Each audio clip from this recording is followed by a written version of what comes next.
Right mga kabady, so galing kaming San Pedro, Laguna sa mother ko. So pauwi na kami ng Binangonan.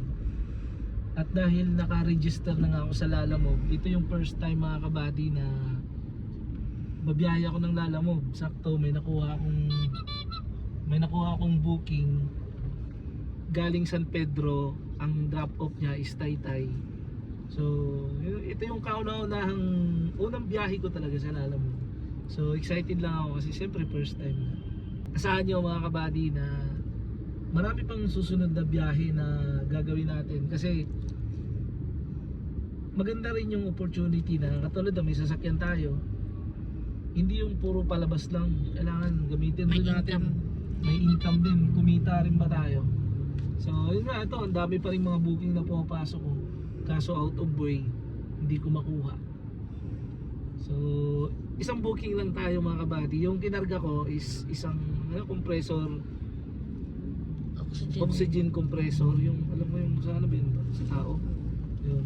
So kasama ko nga pala si Mrs. mga kabady dahil galing nga kami Laguna sa mother ko. Hinatid ko pala yung mother ko sa Laguna, galing sila sa amin sa Binangonan. So pauwi na kami, time check natin is 5:43. Basta abangan nyo lang mga kabady dahil sa susunod na mga videos natin ipapakita ko sa inyo yung buhay Lalamove, paano pick upin yung parcel natin, tapos paano natin dadalhin doon sa delivery point. So pakita lang natin. Alam ko siyempre marami naman naglalalamove talaga, maraming may alam nito, para lang doon sa mga hindi pa naglalalamove, para ma-encourage din kayo. Kasi ang kagandahan kasi sa Lalamove, hindi tao yung karga natin, hindi siya magrereklamo kung matraffic man tayo. Marahil yung drop off point natin pwede magreklamo, pero hawak kasi natin yung oras natin dito mga kabady. Pwede tayong tumanggi, pwede tayong umayaw kung ayaw natin dun sa biyahe, at higit sa lahat pwedeng hindi tayo bumiyahe, pwedeng pahiga-higa lang tayo. Pero syempre hindi tayo ganun, dapat sipagan natin. Ibig ko lang sabihin, hawak natin yung oras natin sa mga ganitong trabaho syempre. So abangan nyo ulit yung susunod na video natin. Siguro sa mga susunod na biyahe is ako na lang, si Mrs. hindi ko nakasama nun. So gagamitin ko na lang siguro yung GoPro para pang video kasi mas mabilis yun. So yun lang, gusto ko lang ipakita sa inyo mga kabady yung unang beses na babiyahe ako ng Lalamove. Ito yung kauna-unahan. Anong date ngayon? March 1. Sakto no? March 1, nag-umpisa ako ng March 1 mga kabady. Actually dapat kahapon, March 28, ay February 28. Kaso dumalaw yung mother ko dun sa amin sa Binangonan, kaya hindi ako nakabiyahe kasi siyempre alam naman nandun sila sa bahay, ako wala. So ngayon kinabukasan nito, March 1 na nga, inatid ko nga sila sa dito sa Laguna, sa San Pedro. So sinamantala ko na yung pagkakataon na makakuha rin ako ng booking pabalik. So ang booking natin ay San Pedro to Taytay. Ang halaga niya is 700 plus mga kabady.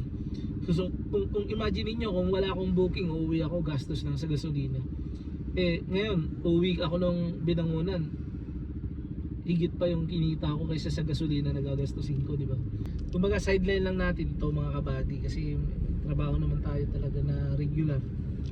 So pagka may free time lang, excited nga ako ngayon sa Lalamove driver app ko kasi ito yung first unang record na nagkaroon ako ng record na bumiyahe ako kasi nung nakaraan pa ako na-approve, kaso hindi ako makabiyahe dahil may pasok.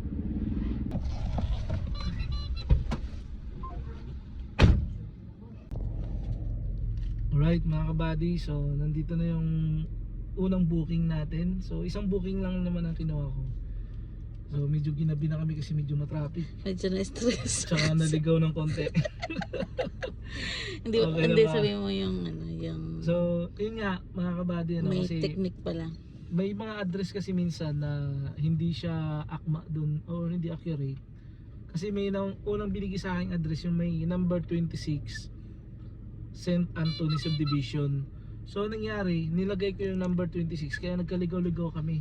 So dapat ang diskarte pala yung St. Anthony Subdivision Taytay Rizal lang muna yung sinerch ko para direct na ako ng sa subdivision na yun at doon ko nahanapin yung street nila. So yun yung isang bagay na natutunan ko ngayong gabi kasi gabi na. Tapos yung anak ko nagmamadali na rin, gusto nang umuwi. Pati yung asawa ko nagreklamo na rin. Ginabi na kasi kami mga kabady. Medyo na delay, na late. Pero okay lang naman. Charge the experience kumbaga. Yun lang mga kabady.